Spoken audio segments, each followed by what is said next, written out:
ये पूरा देश आपका कर्जदार है।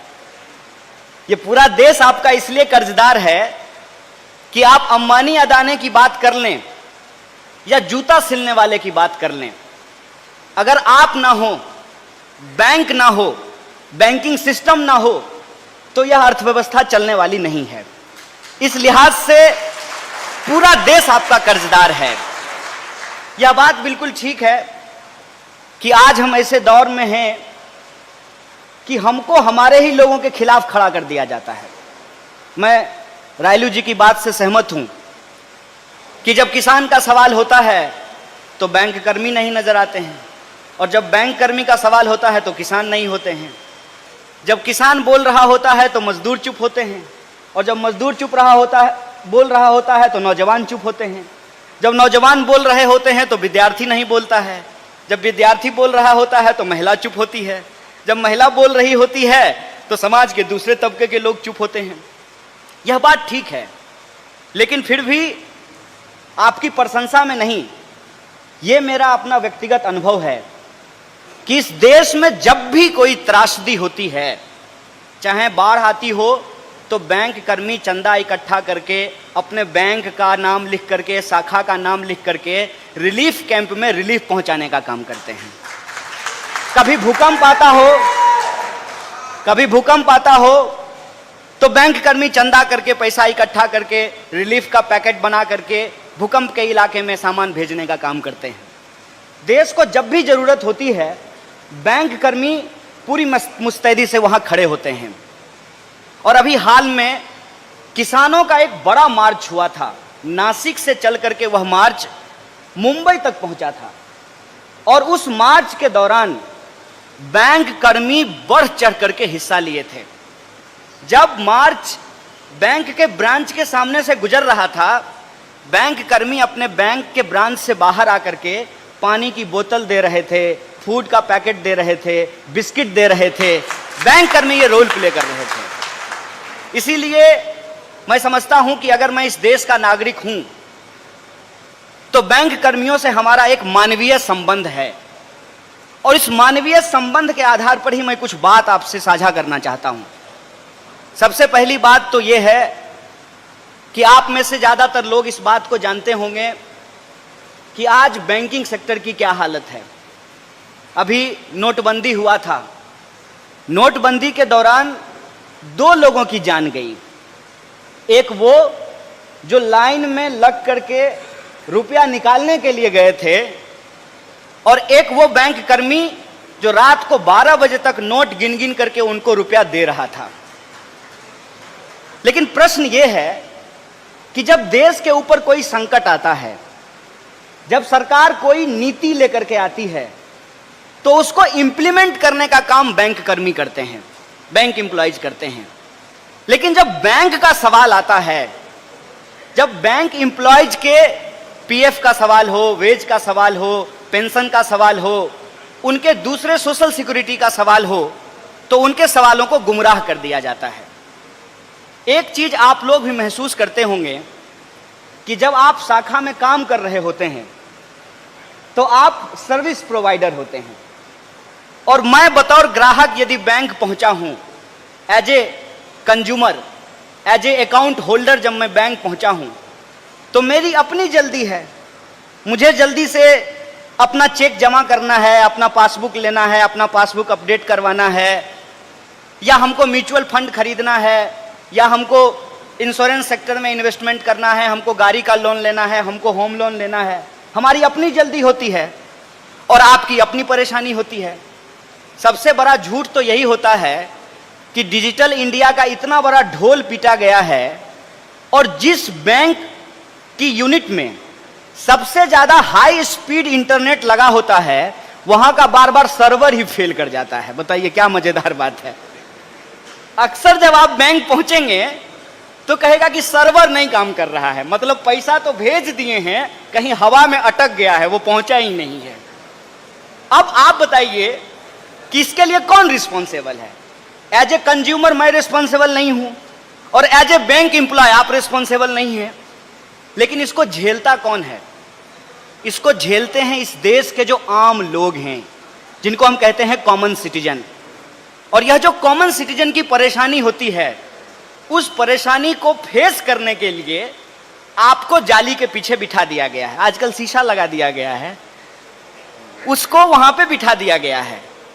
प्रश्न यह है कि पब्लिक को फेस करें आप, पब्लिक का गुस्सा फेस करें आप, और पब्लिक आप ही को कामचोर समझती है।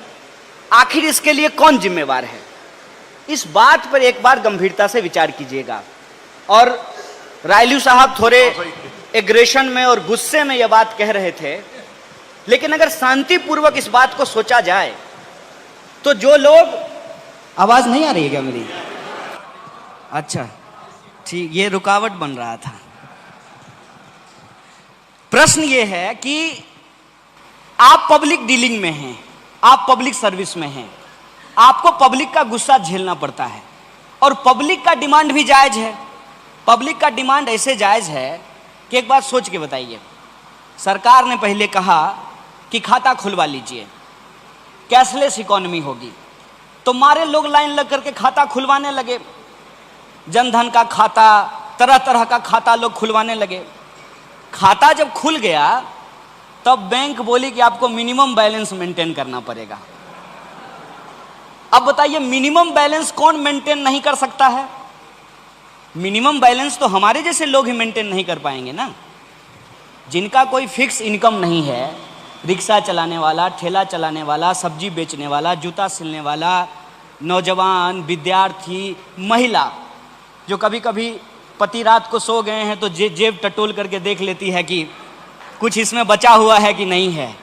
अगर कुछ बचा हुआ है तो सेविंग अकाउंट में इसको डाल दिया जाए। तो वो मिनिमम बैलेंस कहाँ से मेंटेन करेंगे? और मिनिमम बैलेंस जब वो मेंटेन नहीं करेंगे तब बैंक उनके ऊपर चार्ज करेगी, और बैंक जब चार्ज करेगी तो उनको लगेगा कि चलो खाता बंद करो। तो सरकार रातों रात एक पॉलिसी लेकर के आई, मन में आया, सपना आया, सरकार एक पॉलिसी ले आई। अब उसको इंप्लीमेंट कौन करेगा? उसको इंप्लीमेंट करेंगे आप लोग।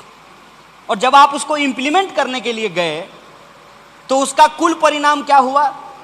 कुल परिणाम यह हुआ कि आरबीआई बोली है, ये हम नहीं बोल रहे हैं, ये कम्युनिस्ट पार्टी के लोग या भाजपा के लोग नहीं बोल रहे हैं, ये आरबीआई बोल रही है कि जितना 1000 और 500 का नोट था वो सब वापस जमा हो गया। नेपाल वाला तो अभी तक आया भी नहीं है, वो तो एक्सीड कर जाएगा। तो आखिर ब्लैक मनी कहां गया?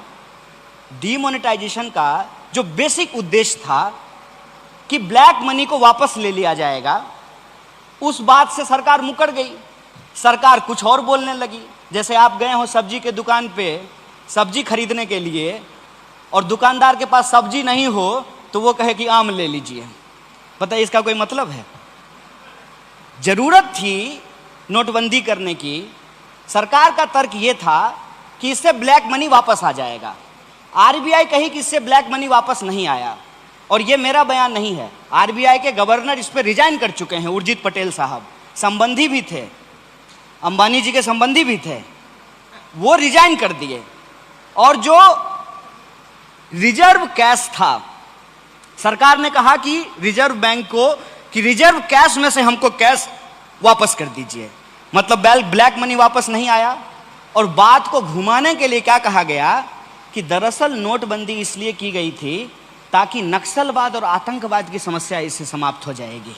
अब बताइए, रात को बैंक कर्मी 12 बजे तक नोट गिन रहे थे, 1000 और 500 का नोट जमा कर रहे थे, 2000 का नोट दे रहे थे, तो इससे आतंकवाद और नक्सलवाद कैसे रुक जाएगी? मान लीजिए कि अगर ये बात भी सच है कि इससे नक्सलवाद और आतंकवाद रुक गया, तो पुलवामा में बम कौन फोड़ करके गया? ये प्रश्न पूछेंगे कि नहीं पूछेंगे? लेकिन ये प्रश्न जब आप पूछेंगे तो आपकी इस आवाज को, आपकी इस बात को कोई लेजिटिमेसी नहीं मिलेगी। लेजिटिमेसी क्यों नहीं मिलेगी? तो जो आम लोग हैं, जो आम जनता हैं, जो रोज आपको फेस करते हैं, उनके दिमाग में यह बिठा दिया गया है कि सरकारी बैंक का आदमी काम नहीं करता है। यह बात उनके मन में बिठा दी गई है। तब जब आपकी नौकरी छीन ली जाएगी, या यह बता करके कि बैंक घाटे में है, बैंकों का मर्जर कर दिया जाएगा या बैंक को बंद कर दिया जाएगा, या आपका पेंशन स्कीम आपसे छीन लिया जाएगा, कल को कहा जाएगा कि आउटसोर्सिंग के नाम पे अब परमानेंट जॉब नहीं होगा बैंक में, कॉन्ट्रैक्ट बेसिस पे जॉब में लोगों को बहाल किया जाएगा, तो पब्लिक आपके साथ खड़ा नहीं होगी। क्योंकि आप जो फेस कर रहे हैं वो बात पब्लिक को नहीं पता है, और पब्लिक को तो आप जानते ही हैं कि बेचारी क्या है। उसको तो प्रधानमंत्री जी आकर के बोले कि नोटबंदी कर रहे हैं, बहुत अच्छा चीज़ है, 50 दिन का हमको समय दे दीजिए। पब्लिक बोली कि 50 के आपको पूरे 5 साल का समय देते हैं, उनको फिर से प्रधानमंत्री बना दिया। फेस कौन करेगा? फेस तो आप करेंगे ना।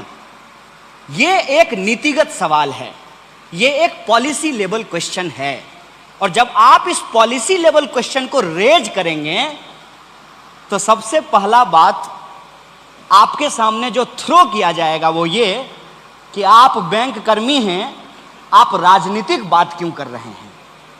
ये बात कही जाएगी ना कि आपका काम है कि आप नौकरी कीजिए, और जिस दिन मन होगा उस दिन सरकार नौकरी छीन लेगी, जिस दिन मन होगा उस दिन बैंक को बंद कर देगी, जिस दिन मन होगा उस दिन बैंक का मर्जर कर देगी, आप उस पर कोई क्वेश्चन नहीं कर सकते हैं। इसीलिए मैं आपके बीच आया हूं कि आप इस बात को जब समझते हैं कि बैंकिंग सेक्टर किस चीज से झेल रहा है, उसकी क्या परेशानी है, इसको आपको अपने दिल में रखने से काम नहीं चलेगा। आपको मुखर होकर के ये बात बोलना पड़ेगा, और जब आप मुखर होकर के यह बात बोलेंगे तो आपके ऊपर तरह तरह का आरोप लगाया जाएगा, तरह तरह की बातें आपको कही जाएगी। कई बार तो आपके लिए बहुत आश्चर्यजनक बात हो जाएगी। मैं ये नहीं कहता हूं कि आप किसको वोट दीजिए, आपकी तरह मैं ये नहीं कह रहा हूं, लेकिन आप सोचिए कि अगर हम बीजेपी को वोट दिए हैं और बीजेपी की सरकार ही आकर के मेरी नौकरी छीन ले, तो हमारी स्थिति क्या हो जाएगी? ना हम घर के रहेंगे ना घाट के। किसको जाकर के ये दर्द बताएंगे? पब्लिक को मालूम नहीं है कि एनपीए क्या होता है। बताइए ना, हम पीएचडी कर लिए हैं, तब हमको अब जाकर के पता चला है कि एनपीए का फुल फॉर्म क्या होता है। आपको मैं कहता हूं, आप एक दिन इस पे सर्वे करा लीजिए। जितना कस्टमर आपके काउंटर पे आए, सबसे एक सवाल पूछिए, अच्छा बताइए एनपीए क्या होता है। देखिएगा आपको कितना लोग इसका जवाब देता है। नॉन परफॉर्मिंग एसेट्स, ऐसी अंग्रेजी बोलने में जी टेढ़ा करना पड़े, तब पर भी जाकर के उसका असली मतलब समझ में नहीं आए। और गूगल पे जाकर के problems of banking sector in India जब आप टाइप करेंगे तो जो आर्टिकल सबसे ऊपर आएगा इकोनॉमिक टाइम्स का, उसमें 9 कारण दिखाए गए हैं, और उसमें पहला कारण क्या बताया गया है? पहला कारण यह बताया गया है कि रूरल एरियाज के जो ब्रांचेज हैं वो ठीक से परफॉर्म नहीं कर रहे हैं, इस वजह से बैंकिंग सेक्टर को घाटा हो रहा है।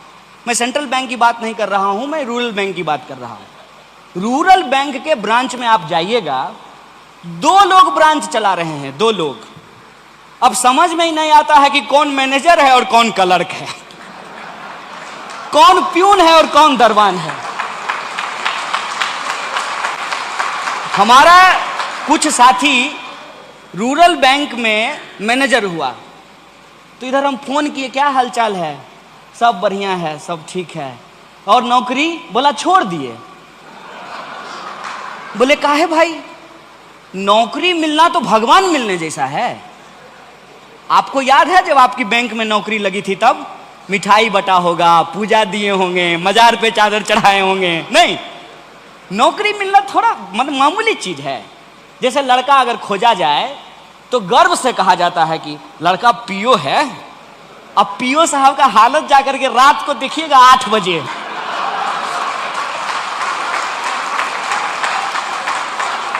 उनको हम एक बार देख लिए ना, कहे ए भाई, कौन कहता है कि प्रधानमंत्री देश चलाता है? देश तो पीओ चला रहा है। दिन भर का कैश से लेकर के, सिक्का से लेकर के, डेबिट क्रेडिट खाता मिला करके तब ताला मार करके पीओ साहब जाएंगे। यही स्थिति है ना। किस वर्किंग कंडीशन में आप काम करते हैं? वो बोला कि एक तो जो है कभी बाढ़ में, सुखाड़ में, जंगल में, पहाड़ में ब्रांच होता है, वहां की नौकरी है। 2 एम्प्लॉय हैं, एगो को बैंक में छोड़ करके जाते हैं, कभी काउंटर पे बैठता है, कभी गेट पर आता है। और उसके बाद हम फील्ड में जाते हैं, क्या वसूलने के लिए? एनपीए रिकवर करने के लिए जाते हैं। एनपीए की सच्चाई क्या है? बैंक का जो एनपीए है, दूसरा कारण उसमें बताया गया है कि रिफंड नहीं होता है। जो लोग लोन लेते हैं वो रिफंड नहीं करते हैं। कौन रिफंड नहीं करता है? बड़ा एकदम हाईलाइट करके लिखा हुआ है, तो किसान रिफंड नहीं करते हैं। अब आप बताइए, आप सब बैंक कर्मी हैं, ईमानदारी से बताइए, बैंक का पैसा सबसे ज्यादा कौन चुराता है? किसान चुराता है। किसान चुराता है कि कॉर्पोरेट चुराता है? कॉर्पोरेट चुराता है ना। और कॉर्पोरेट के साथ तो नेताजी फोटो खिंचवाते हैं मुस्कुराते हुए, सेल्फी विथ कॉर्पोरेट। नहीं, तो कॉर्पोरेट से पैसा बैंक कर्मी कैसे वसूल लेंगे, हमको बताइए। अगर लोकल एरिया का एमपी लोकल एरिया के ठेकेदार के साथ फोटो खिंचाएगा, मैनेजर बाबू का हिम्मत है कि उससे उसका गाड़ी उसके घर पर से खींच के ले आएंगे? है हिम्मत? ये है आपकी स्थिति। और ये जो स्थिति है, इस स्थिति पे आप कब तक चुप रहेंगे? जितना दिन आप चुप रहेंगे उतनी जल्दी आपके पैर के नीचे से जमीन खिसकती चली जाएगी। आप सब लोग जानते हैं, मुझे यूथ के तौर पे यहां बुलाया गया है, लेकिन हमारा जो जनरेशन है उसने तो AIBA बनाया नहीं है, बैंकों का यूनियन तो उसने बनाया नहीं है। कभी कभी जो है ये बुढ़ापे में जाके कहेंगे कि आ जाओ यूनियन का मेंबर बन जाओ, तो कहेगा चंदा लेने के लिए आए हैं। क्यों जरूरी है यूनियन? क्यों जरूरी है यूनाइट होना? क्यों जरूरी है हड़ताल करना? एक बात सोच करके बताइए। इतनी वाहवाही सरकार ने ली, इतना पीठ थपथपाया, 2 दिन के लिए अगर बैंक कर्मी हड़ताल कर देते तो सरकार का सारा ढोल फट जाता, सारा नोटबंदी का सच्चाई रोड पे आ जाता। कोई उलझुलूल फैसला सरकार लेती है, बैंक कर्मी पूरी ईमानदारी से उसको लागू करता है, बदले में उसको लोगों से क्या मिलता है कि बैंक कर्मी कामचोर होता है। बताइए, असल जो उसका प्रॉब्लम है कि किस वर्किंग कंडीशन में वो काम कर रहा है। माने हम क्या क्या बोले बैंक का आपको, मेरे घर के आसपास बैंक है, हम देखते हैं। जिस मकान में बैंक को रेंट किया जाता है, जनरेटर लगाया जाता है, मकान मालिक रात को बैंक के जनरेटर से डीजल निकाल लेता है। बोलिए ये सब होता है कि नहीं होता है? हम इसी समाज में पले बढ़े हैं और यही हमारा और आपका नाता है। यही हमारा और जो आपका नाता है, उसी बेसिस पे हम आज आपके बीच खड़े हैं। और यह जो सच्चाई है, इस सच्चाई को जब आप जानते हैं, हम जानते हैं, तो मैं समझता हूं कि आपको और हमको अलग अलग होने की जरूरत नहीं है। आपको और हमको एकजुट होने की जरूरत है, इकट्ठा होने की जरूरत है अपने हक और अधिकार के लिए। अब सवाल यह है कि अपने हक और अधिकार के लिए आप और हम इकट्ठा हो जाएंगे तो सरकार को दिक्कत नहीं होगी। सरकार किसी नीति पे कितना भी वाहवाही लूट ले, अगर रेल कर्मी एक दिन रेल का हड़ताल कर दें, बैंक कर्मी एक दिन बैंक का हड़ताल कर दें, किसान कहे कि हम आज टमाटर नहीं उगाएंगे, मशरूम नहीं उगाएंगे, तो प्रधानमंत्री क्या खाएंगे? इस देश को, समाज को चलाता मजदूर है। बदले में क्या मांग रहा है? बदले में कुछ नहीं मांग रहा है। वो कह रहा है कि हमको एक डिग्निफाइड लाइफ दीजिए। क्या बैंक कर्मियों के ऊपर जो मिनिमम आवर है 8 घंटा काम करने का, वो नियम लागू नहीं होता है? बताइए, जब तक बैंक का पूरा हिसाब नहीं हो जाए, बैंक कर्मी बैंक छोड़ करके नहीं जा सकते हैं। रोज का रोज उनको हिसाब करना है। ऐसा नहीं होगा कि 2 तारीख का हिसाब 3 तारीख को करेंगे। 2 तारीख का खाता उनको 2 तारीख को ही बंद करके जाना पड़ेगा, 3 तारीख को नया खाता खुलेगा। यह जो वर्किंग कंडीशन है उनका, उस वर्किंग कंडीशन में जो वो काम करते हैं, उस काम के एवज में उनको कुछ नहीं मिलता है। और बार बार इस बात का ढोल पीटा जा रहा है कि पब्लिक सेक्टर बैंक घाटे में जा रही है। पब्लिक सेक्टर बैंक घाटे में क्यों जा रही है? पब्लिक सेक्टर बैंक घाटे में इसलिए जा रही है कि जो सरकार के दोस्त हैं, सरकार के जो दोस्त हैं, वो बैंक का पैसा ले लेते हैं और जो है फर्जी कागज जमा करके कौन मांगेगा? अगर हम किसान हैं, हम केसीसी कराने के लिए गए हैं तो हमारा आप खाता खेसरा मांग लीजिएगा। अगर हम बहुत बड़का ठेकेदार हैं तब हम दिखा देंगे कागज पे कि हमको जो है 1000 करोड़ का ट्रांजैक्शन हुआ है। 2-4 गो रिश्तेदार को फोन करेंगे, कहेंगे कि 300 करोड़ तुम डाल दो, 200 करोड़ तुम डाल दो, 500 करोड़ का ट्रांजैक्शन हुआ है, 500 करोड़ का मान लीजिए हम पैसा उठा लिए। 500 करोड़ का एसेट्स है ही नहीं, 500 करोड़ जो है बैंक रिकवर ही नहीं कर सकती है। और जब बैंक का जो टोटल पूंजी है, जो कैपिटल है, वो लगातार कम होने लगेगा तो सरकार कहेगी कि बैंक घाटे में जा रही है। सबसे पहली बात 2-3 चीज को क्लियर करना चाहिए। पहला कि बैंकों का राष्ट्रीयकरण क्यों किया गया। बैंकों का राष्ट्रीयकरण मुनाफा कमाने के लिए किया गया था, तो मुनाफा तो महाजन भी कमा रहा था। जब देश में महाजनी व्यवस्था थी तो क्या महाजन को मुनाफा नहीं हो रहा था? हो रहा था ना भाई। बैंक से महंगा लोन देता था, ज्यादा इंटरेस्ट रेट पे लोन देता था, लेकिन सिस्टम तो चल रहा था ना। राष्ट्रीयकरण करने का मूल उद्देश्य क्या था? राष्ट्रीयकरण करने का मूल उद्देश्य यह था कि पब्लिक का पैसा डूबे नहीं। और मैं आपको याद दिला देता हूं, आप सब सीनियर लोग हैं, एगो बैंक था JBG, याद है? उससे पहले एक बैंक था पियरलेस, उससे पहले एक बैंक था हेलियस। ये सब पैसा लेकर के फरार हो गया। वो हेलियस का जो CEO था, वो था CEO बैंक का, और सिनेमा बना रहा था बंबई जाकर के, पब्लिक का पैसा लूट रहा था। यह पब्लिक का पैसा ना लूटा जाए, पब्लिक का पैसा का जिम्मेवारी सरकार ले, इसीलिए बैंकों का राष्ट्रीयकरण किया गया। मूल उद्देश्य तो यही था कि बैंक कर्मी जो सर्विस देते हैं तो उनको सर्विस देने के चलते एक डिग्निफाइड लाइफ प्रोवाइड किया जाएगा, और जो सर्विस लेने वाले लोग हैं उनको इस बात की श्योरिटी होगी कि उनका पैसा डूबेगा नहीं।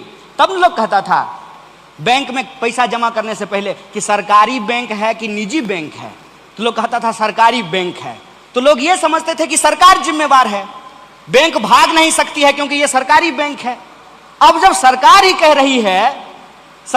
रही है कि बैंकों का अब सरकारीकरण नहीं निजीकरण कर दिया जाए, तो उस पूरे के पूरे कॉन्सेप्ट को बदल दिया गया है। और आप हमको सोच करके बताइए कि ये कैसा राष्ट्रवाद है? खुद इस पे विचार करके बताइए। और फिर आपको अगर लगे कि हम देशद्रोही हैं तो आपको मुबारक हो। ये कैसा राष्ट्रवाद है कि राष्ट्रीय बैंकों का निजीकरण किया जा रहा है, राष्ट्रीय कंपनियों को बेचा जा रहा है। ये कैसा राष्ट्रवाद है? ये राष्ट्रवाद नहीं है, ये लूटवाद है, लूटवाद। और ये लूटवाद चलता कैसा है, इस बात को समझ लीजिए। ये लूटवाद एक सिद्धांत से चल रहा है, जिस सिद्धांत का नाम है privatisation of profit and socialisation of loss. पैसा अगर कॉरपोरेट कमाएगा तो उसका प्रॉफिट है, लॉस होगा तो एनपीए में चला जाएगा। गजब बात है। प्रॉफिट होगा तो आपका निजी है, प्राइवेट है, और लॉस होगा तो पब्लिक का जाएगा। आखिर आप लोग बैंक में काम करते हैं तो आप तो ये बात जानते ही हैं ना कि हम मांगते भी नहीं है तब भी आप हमको एटीएम थमा देते हैं। क्या एटीएम थमा देते हैं भाई? हमको मजा आता है, आपका मुंह देखते हैं सुबह सुबह तो हमको अच्छा लगता है। बताइए, हम लाइन में लग करके अपना पैसा निकालेंगे, इसलिए थमा देते हैं ना कि जबरदस्ती आप हमको सर्विस पकड़ा रहे हैं। लेकिन आज आपकी हालत यह हो गई है, हमको सर्विस देते देते बैंक अब आपको कह रहा है कि तुम भी सर्विस खरीदो। क्या खरीद रहे हैं कि नहीं खरीद रहे हैं? कह रही है ना, बैंक कह रही है 40,000 रुपया अगर आपको तनख्वाह है तो कहती है कि 30,000 रुपया म्यूचुअल फंड में इन्वेस्ट करो। अब म्यूचुअल फंड का प्रचार कितना सुंदर आता है, बड़ा सुंदर एडवर्टाइजमेंट आता है। पहले कहेगा म्यूचुअल फंड सही है और नीचे में लिखेगा कि म्यूचुअल फंड बाजार जोखिमों के अधीन है। अब बताइए, म्यूचुअल फंड बाजार जोखिमों के अधीन है तो बाजार का क्या है? तो बाजार तो कभी ऊपर चले जाएगी, बाजार कभी नीचे चली जाएगी। यह जो बैंक एम्प्लॉय काम कर रहे हैं उनके ऊपर यह टारगेट क्यों दिया जा रहा है कि आपका ब्रांच अगर इतना म्यूचुअल फंड नहीं खरीदेगा, नहीं बेचेगा, या तो आप पहनिए माला या किसी को पहनाइए माला। यही है ना, यही चल रहा है ना। ये लूट है। इस लूट के खिलाफ हम लोगों को आवाज उठाना पड़ेगा। लेकिन याद रखिएगा, लूट के खिलाफ जिस दिन बोलना शुरू कर दीजिएगा ना, तुरंत 5 मिनट के भीतर जो ही आप एक पोस्ट फेसबुक पर लिखिएगा कि तुरंत जो है आपको विकास विरोधी कह दिया जाएगा, तुरंत आपको कामचोर कह दिया जाएगा, तुरंत आपको देश विरोधी कह दिया जाएगा। आजकल एक नया चलन चला है, बात कीजिएगा बैंक का, बात कीजिएगा वित्तीय घाटा का, बात कीजिएगा इकोनॉमी का, तो लोग कहेंगे कि बताओ तुम्हारा 370 पे क्या पोजीशन है। हम बोले अरे यार हमको ये बताओ कि हम बैंक में काम करते हैं, बैंक में काम करने का जो कंडीशन है वो लगातार खराब हो रहा है। बुलाया था हमको पैसा गिनने के लिए, अब कह रहा है कि पैसा अगर बैंक में नहीं आ रहा है तो अपने ही पॉकेट का पैसा गिनना शुरू कर दो, अपने ही सैलरी में से म्यूचुअल फंड खरीदो, इंश्योरेंस बेचो, तरह तरह का काम करवा रहा है। मैं एक उदाहरण और आपको बता देता हूं। आजकल आपका पोस्ट ऑफिस जाना हुआ है कि नहीं हुआ है? नहीं हुआ है। ऐसे ही एक दिन घूमने के लिए चले जाइएगा। पोस्ट ऑफिस में आजकल कोई चिट्ठी लेता देता नहीं है, पोस्ट ऑफिस भी बैंक की तरह काम कर रहा है। एक प्रश्न आप सोच करके बताइए कि अगर बैंकिंग सेक्टर को घाटा हो रहा है, राष्ट्रीय बैंकों को मर्जर करने की जरूरत है, राष्ट्रीय बैंकों का निजीकरण करने की जरूरत है, राष्ट्रीय बैंकों को बंद करने की जरूरत है, तो फिर सरकार पोस्ट ऑफिस को बैंक क्यों बना रही है?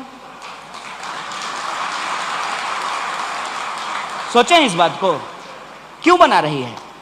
इसलिए बना रही है कि एन केन प्रकारेण आपके पास जो पैसा है, आपके पॉकेट में जो सेविंग मनी है, उसको निकाल करके कॉरपोरेट की चरण वंदना में उसको डाल देना है।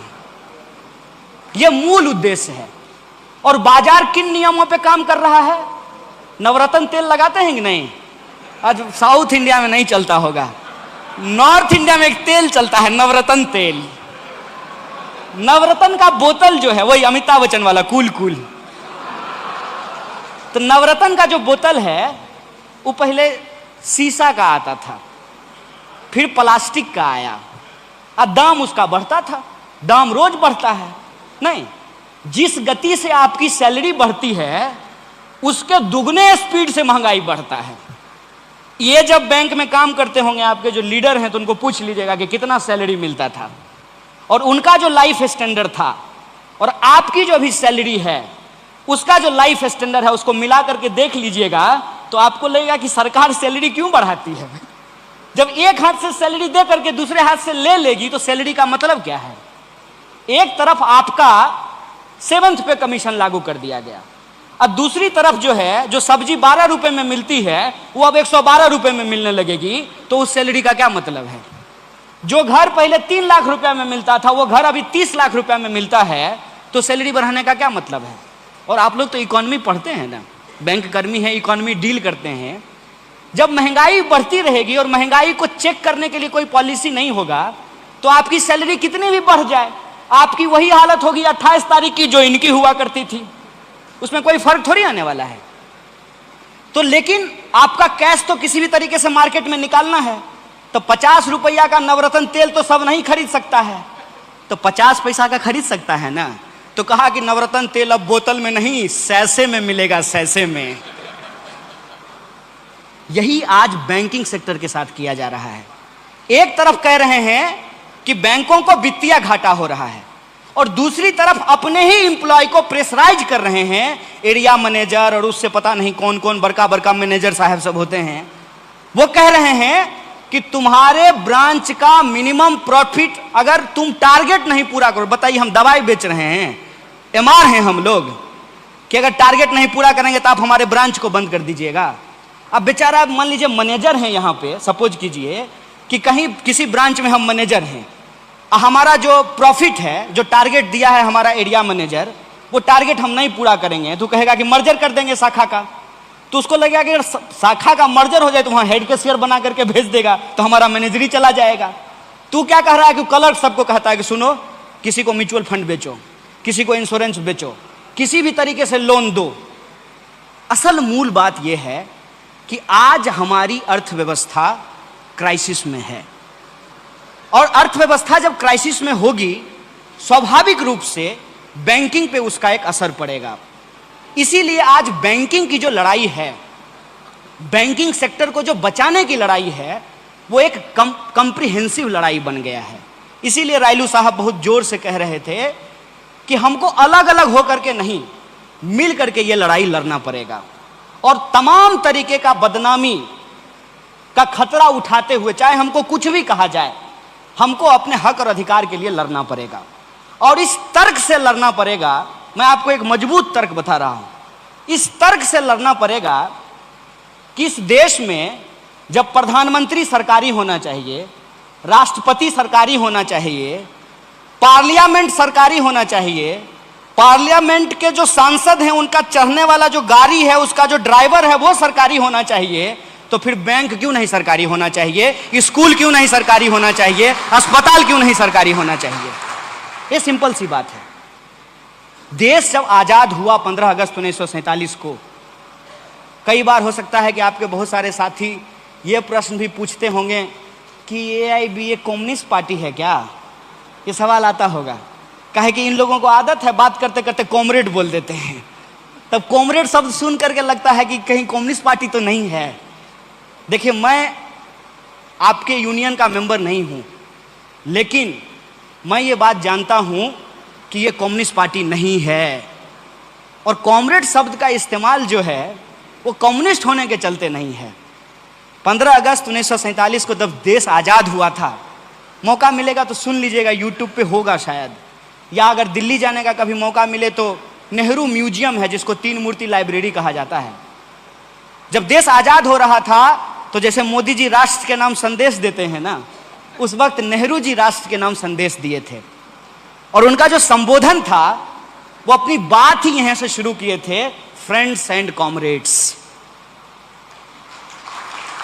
ये मैं हिस्टोरिकल फैक्ट बता रहा हूं। तो जब देश आजाद हुआ तो आजादी के बाद हिंदुस्तान को एक वेलफेयर स्टेट बनाना था, और वेलफेयर स्टेट बनाने की दिशा में बैंकों का राष्ट्रीयकरण एक माइलस्टोन वर्क था। और इस काम को आपके यूनियन के लीडर ने तत्कालीन प्रधानमंत्री इंदिरा गांधी से मिलकर के बैंकों के राष्ट्रीयकरण करने का काम किया था। आप सिंपल सी यह बात समझ लीजिए कि आज अगर बैंकों को डीनेशनलाइज किया जा रहा है एक नेशनलिस्ट गवर्नमेंट के द्वारा, तो आप यह समझ लीजिएगा कि सरकार और स्टेट वेलफेयर के प्रोग्राम को छोड़ रही है। और वेलफेयर के प्रोग्राम को छोड़ने की दिशा में यह सबसे ज्यादा जरूरी है कि ऑर्गेनाइज सेक्टर को अनऑर्गेनाइज्ड कैसे किया जाए। और आप जानते हैं कि हमारी इकोनॉमी आज जितना फॉर्मल है उससे ज्यादा इनफॉर्मल है। जितना एम्प्लॉयमेंट ऑर्गेनाइज सेक्टर में है उससे ज्यादा एम्प्लॉयमेंट अनऑर्गेनाइज सेक्टर में है। और ऑर्गेनाइज सेक्टर को यदि डिसमेंटल करना हो तो सबसे पहला हमला किस पे होगा? बैंक पर। सबसे दूसरा हमला किस पर होगा?